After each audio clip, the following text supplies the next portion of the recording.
Bonjour, c'est Anne-Valérie, toujours en direct de mon chemin de Compostelle. Je suis partie tôt ce matin pour profiter de la fraîcheur. Il y a eu des gros orages cette nuit et ça me donne la bénédiction d'une jolie fraîcheur ce matin et en même temps des chemins très boueux, très gadouilleux, très glissants. Ce qui me montre, et c'est vraiment intéressant, que tout fonctionne toujours avec son opposé en fait. J'ai la fraîcheur et les chemins gadouilleux. Les autres jours, j'ai la chaleur et la solitude et le silence total puisque personne ne marche. J'ai des douleurs avec mes ampoules aux pieds et je ralentis et c'est bien comme ça. C'est intéressant de voir comme tout bienfait a son opposé et la magie est dans l'intégration des deux. C'est pas ce dont je veux vous parler aujourd'hui. J'ai été inspirée de vous parler de la comparaison. C'est amusant comme sur le chemin en fait, on est tous des marcheurs, des pèlerins, avec des pauvres costumes de pèlerins pouilleux. Et les seules comparaisons qu'on fait, c'est éventuellement le poids du sac, d'où on vient, où on va, pourquoi on fait le chemin. Enfin, si on sait pourquoi on fait le chemin, on a tous des raisons qui changent au fil des jours. Et les comparaisons, en fait, se limitent à ça. On se demande très rarement qu'est-ce que tu fais dans la vie, qui tu es, ce que tu aimes. Toutes nos identités sociales disparaissent. On est des pauvres pèlerins pouilleux qui marchent avec des ampoules sous les pieds. Et ça enlève toute comparaison en fait, à part, une fois encore, le poids du sac, combien d'ampoules on a sous les pieds et combien de kilomètres on a fait. Mais ça ne dit rien de nous, de qui on est, de ce qu'on a, de ce qu'on fait.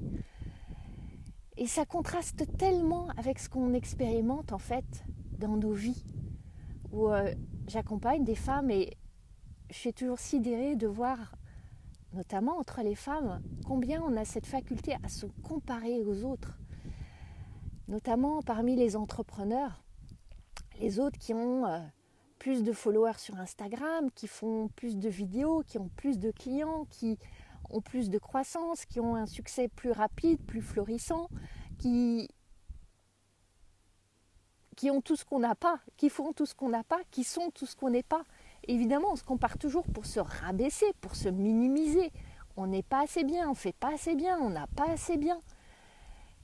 Et à l'opposé, dans les sororités que je crée et dans lesquelles j'insuffle de l'inspiration et dans lesquelles on co-crée entre femmes, il peut y avoir tellement de bienveillance, de soutien, d'entraide, d'intimité. Tout est possible en fait. Et pour avoir expérimenté la comparaison aussi en entreprise, qu'est-ce que les femmes peuvent être cruelles, perfides entre elles, avec ces petits coups bas, ces mots malveillants, alors qu'on a aussi cette capacité à être tellement dans l'entraide, dans le soutien, dans la bienveillance entre nous. Et la comparaison est vraiment un poison. Elle veut toujours nous rabaisser, nous dire qu'on n'est pas assez, qu'on n'est pas assez parfaite, qu'on n'est pas assez bien, qu'on n'a pas tout ce qu'il faut. Le syndrome de l'imposteur est jamais bien loin. Et par comparaison, les hommes vont sans doute se comparer aussi, mais ça va être beaucoup dans un système d'ego où ça va les stimuler, ou au contraire, peut-être, la comparaison, ça va être pour se dire qu'ils sont mieux, qu'ils font mieux, qu'ils sont supérieurs, alors que nous, on va se juger femmes inférieures.